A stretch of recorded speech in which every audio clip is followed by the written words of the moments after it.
يعني انا ما بقعد اسمع شويه كده الاغاني بتاعتكم بحس ان انا مش فاهمه حاجه.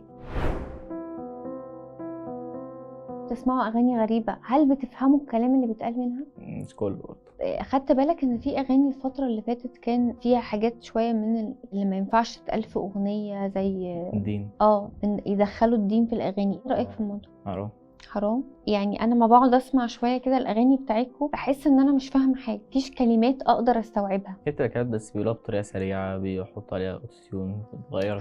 هل الطريقه دي انتوا بالنسبه لكم احسن عشان انتوا كل حاجه بقيتوا عايزينها بسرعه؟ ملهاش علاقة، هي بس احنا شايفين انها كده بقت أغنية أحسن أو مختلفة شوية. فأنا عامة بسمع الأغاني حسب المود بتاعي، يعني حسب أنا بعمل إيه. مثلا أنا ممكن أسمع أغاني قديمة، بسمع ساعات لعبد الحليم وفيروز. سمعت ان في حفلات اسمها تكنو، قولي بقى ايه هي الحفلات دي عشان احنا مش عارفين عنها حاجه. عبارة عن حرام. بيعملوا ايه بقى؟ يعملوا كل حاجة حرام.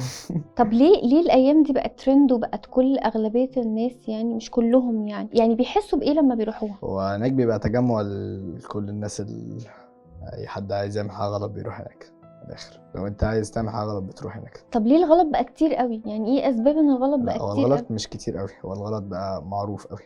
يعني زمان اللي بيعمل غلط كانش بيتعرف، أما دلوقتي تقدر تعرف الغلط بسهولة. ده عشان السوشيال ميديا وعشان الحاجات اللي...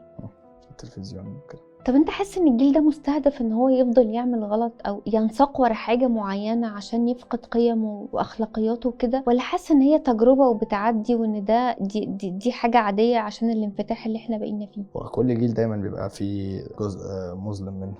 يعني مثلا جدودنا برضو كان في أيام السبعينات كان في أفلام وحشة كتير. يعني دايما هتلاقي في كل جيل ناس بيعملوا حاجة غلط، مش احنا بس اللي بنعمل كده.